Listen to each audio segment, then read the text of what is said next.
Hello అందరికీ welcome back to my channel. అందరూ ఎలా ఉన్నారు? ఇవాళ అయితే అమ్మతో అప్పడాలన్నమాట వడియాలు పెట్టాలనుకున్నాము.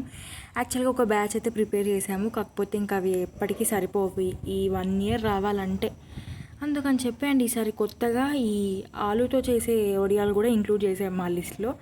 ఎప్పుడు రెండే ఉంటుండే, బట్ ఈసారి ఇది కూడా యాడ్ చేసాము. చూద్దాం ఇది ఎలా వస్తుంది ఏంటి అని. ఆల్రెడీ నేను రవ్వ వడియాలు ఎలా చేయాలి ఏంటి అని చెప్పి వీడియోలో ఎక్స్ప్లెయిన్ చేశాను. మీరు ఎవరైనా పాత వీడియో చూడని వాళ్ళు ఉంటే చూడండి.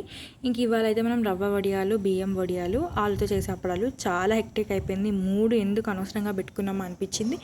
అండ్ ఏం జరిగిందో మీకు వీడియోలో అర్థమైపోయింది. ఇంకా సమ్మర్ అయితే అయిపోలేదు కానీ సడన్గా గాలులండి. అసలు ఈ ఉడకబెట్టాము, చల్లారడం, ఇంకా వడియాలు పెట్టడమే ఆలస్యం అనగా చాలా గాలి వచ్చింది. అర్థం కాలేదు అసలు ఉంటాయా ఇవి ఎగిరిపోతాయా.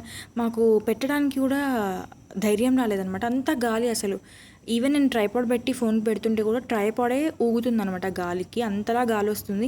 ఏం జరుగుతుంది, అయ్యో వేస్ట్ అయిపోతుందేమో అని చాలా టెన్షన్ పడ్డాం. కాకపోతే ఇంకా గాలి వచ్చి ఆగింది. ఆఫ్టర్నూన్ వరకు ఇంకా సెట్ అయిపోయింది. ఈ ఆలుతో అప్పడాలు చిప్స్ లాగా అవుతాయంట. ఇది ఫస్ట్ టైం మేము ట్రై చేయడం. అండ్ 1 kg ఆలు అలా తీసుకున్నాం అనమాట మేము. ఫస్ట్ టైం కాబట్టి చాలా భయం వేసింది. ఆ 1 kgలో కూడా కొన్ని తగ్గించి చేసామన్నమాట. ఫస్ట్ అయితే మనం మంచిగా కడుక్కొని ఇట్లా పీల్ చేసి చిప్స్ షేప్లో అయితే మనము కట్ చేసుకోవాలన్నమాట. ఇట్లా తురుమాలి. ఆ తర్వాత 70% అయితే మనం మంచిగా ఉడకబెట్టుకోవాలంట ఆలుని. ఇంక ఉడికినవి కొంచెం ఒక్కొక్కటి సపరేట్గా తీసుకొని మంచిగా గాలికి ఎండకి ఎండబెట్టాలన్నమాట. ఎండకైతే మ్యాక్సిమం డ్రై చేయాలన్నమాట. 2-3 days మంచిగా ఎండితేనే అవి లాంగ్ లీవింగ్ లాగా ఉంటాయంట. ఫస్ట్ టైం మాకింది చెప్తున్నాను మీరు అనుకోవచ్చు. లేదండి, ట్రై చేసాము, చాలా బాగా పర్ఫెక్ట్గా వచ్చాకే నేను వీడియో ఎడిటింగ్ చేసి మీతో చెప్తున్నాను. లేదంటే రాకుంటే ఫ్లాప్ అయితే షేర్ చేసుకోకూడదు అనుకున్నా. బట్ ఫస్ట్ టైం అయినా చాలా బాగా వచ్చాయి. మంచిగా సింపుల్ ప్రాసెస్ అనిపించింది, నాకేం పెద్ద హెవీ ప్రాసెస్ అనిపించలేదు. కాకపోతే గీకేదే కొంచెం కష్టం అనిపించింది. అన్నీ సమానంగా వస్తే బాగుంటుంది, కానీ నాకు అన్నీ సమానంగా రాలేదు. బట్ టేస్ట్ అయితే సేమ్ ఉంటుంది. ఉడకబెట్టేటప్పుడు కొంచెం సాల్ట్ వేసుకొని ఉడకబెట్టుకోవాలి, ఎక్కువ వేసుకోవద్దు, ఎందుకంటే మళ్ళీ ఎండకి ఎండినప్పుడు చాలా ఉప్పు. అండ్ ఇవి ఇంకొకటి మరీ లావుగా రావద్దు, అలాగని మరీ సన్నగా ఉండొద్దంట, మీడియం సైజులో ఉండాలి. మరీ సన్నగా వస్తే ఎండకి ఇంకా వెండేసరికి అవి చాలా చిన్నగా అయిపోతాయి. సో పర్ఫెక్ట్ సైజ్ అయితే ఉండాలి. అండ్ నెక్స్ట్ ఇక్కడైతే బియ్యం వడియాలు. ఇది మెయిన్ టాస్క్ కలపడం అండి. అసలు ఎంత చేయి నొప్పి వచ్చిందంటే, ఇంకా నేను కోసేపు మా మమ్మీ కోసేపు కలుపుతూనే ఉన్నామన్నమాట. అసలు చేయి బాగా నొప్పి వస్తుంది, ఎందుకంటే కింద అడుగు అనేది అంటకూడదు. అడుగు అంటుంటే ఏంటంటే మనకి మాడిపోతాయి. ఆ బేస్ సరిగ్గా ఉంటేనే మనకి మాడుట టేస్ట్ అనేది ఉండదన్నమాట. మళ్ళీ కలపకుంటే ఉండలుగా కట్టుకొని వడియాలు అనేవి వెండవు, మనం వేసేటప్పుడు సరిగ్గా రావన్నమాట. అండ్ ఈ వడియాలు అయితే మీకు మురుకుల పీట ఉంటే దాంతో కూడా చేసుకోవచ్చు, లేదా మన పాల ప్యాకెట్ కవర్స్, ఆయిల్ కవర్స్ ఉంటాయి కదా, వాటికి కొంచెం సైడ్ కొంచెం కట్ చేసి వడియాలాగా పెట్టచ్చు. నీకు అది మేము ముందు కూడా చూపిస్తూ ఉంటాను వీడియో. ఇంకా నేను ఇది కొంచెం ఫాస్ట్ ఫార్వర్డ్లో పెట్టాను, ఎందుకంటే మీకు మళ్ళీ ల్యాగ్ అయిపోతుంది. బట్ చాలాసేపటి వరకు కలపాలి, చాలా ప్రెజర్ పెట్టి కలపాలండి, జాగ్రత్త కలిపేటప్పుడు కూడా. ఎందుకంటే ఉండలు కడితే సరిగ్గా రాదు కాబట్టి కొంచెం చూసుకొని ఎక్స్పీరియన్స్ ఉంటేనే ట్రై చేయండి అని చెప్తాను నేను. రవ్వ వడియాలు అయితే మనకి ఎక్స్పీరియన్స్తో పని లేదు, కానీ ఇవి కొంచెం ఎక్స్పీరియన్స్ ఉండాలి అండ్ మనము చూసుకుంటూ ఉండాలన్నమాట. రవ్వ వడియాలు చేయడం ఈజీ అండ్ పెట్టడం కూడా చాలా ఈజీ. బట్ ఇవి 2 కష్టమే. పెట్టడం కూడా చాలా కష్టం అనిపిస్తుంది, చాలా స్లోగా పెట్టాల్సి వస్తుంది. షేప్ ఎలా పెట్టినా ఏం కాదు ఈ బియ్యం వడియాలకు, కానీ రవ్వ వడియాలు చాలా ఈజీ అనిపిస్తాయి నాకైతే. అండ్ ఒకరికి ఒక్కొక్కటి ఎవరికి నచ్చింది వాళ్ళు. బట్ 1 year వరకు మనకి ఒక్క రవ్వవే సరిపోవని చెప్పి మా మమ్మీ ఇవి కూడా పెట్టారు. ఈరోజు 3 పెట్టారు. మల్టీ టాస్కింగ్ లాగా మమ్మీ ఇప్పుడు 2 స్పూన్లు తీసుకొని కూడా కలుపుతుంది ఇక్కడ. ఈ ప్రాసెస్కి టేస్ట్ అయితే చాలా బాగుంటుందండి. ప్రాసెస్ కొంచెం టఫ్ ఉండొచ్చు కానీ టేస్ట్ అయితే బాగుంటుంది. ఇంకెంత కష్టమైన ఇష్టంతో చేయాల్సిందే మనం ఇక్కడ. ఇంకా మనం కలుపుతూనే ఉండాలన్నమాట. ఇలా ఈ కన్సిస్టెన్సీ వచ్చేంత వరకు ఇలా మీకు చూపిస్తుంది ఇక్కడ వీడియోలో, అలా ఉండాలన్నమాట. ఇంకా చల్లారిన తర్వాత ఇంకొంచెం గట్టిగా అవుతుంది. సో మనకు అవి పర్ఫెక్ట్గా వస్తాయి వడియాల కన్సిస్టెన్సీ. సో అందుకని చెప్పి మీకు ఇక్కడ చూపిస్తున్నాను.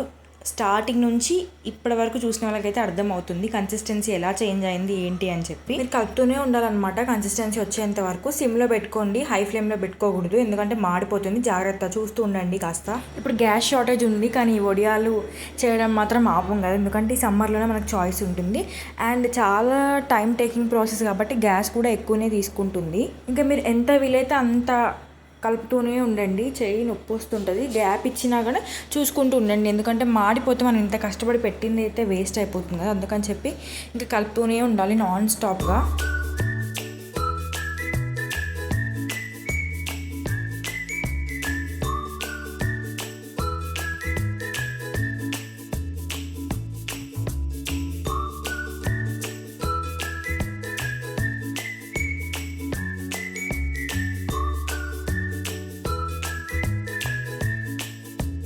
ఇక్కడైతే మనం అయితే ఆలుగడ్డల్ని చిన్న చిన్న క్యూబ్స్ లాగా కట్ చేసుకొని వాటర్లో వేసుకోవాలి.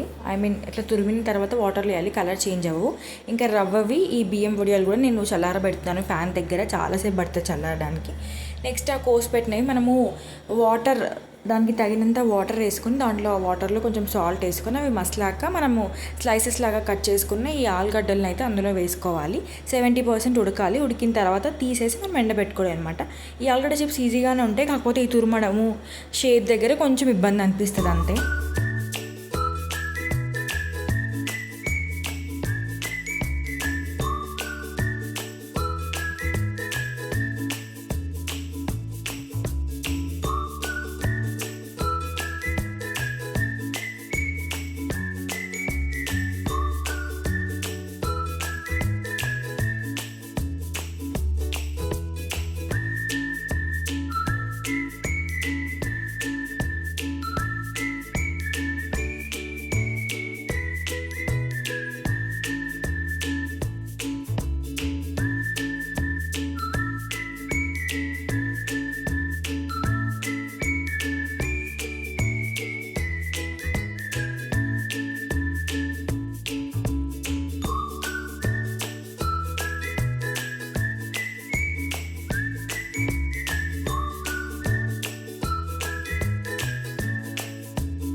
ఇంక ఇక్కడ చూస్తున్నారు కదా, అవి 70% అయితే మంచిగా ఉడకాలి. ఎక్కువ ఉడికినా కూడా అవి మెత్తగా అతుక్కుపోతాయి, సో చూసుకొని ఉండండి అక్కడ.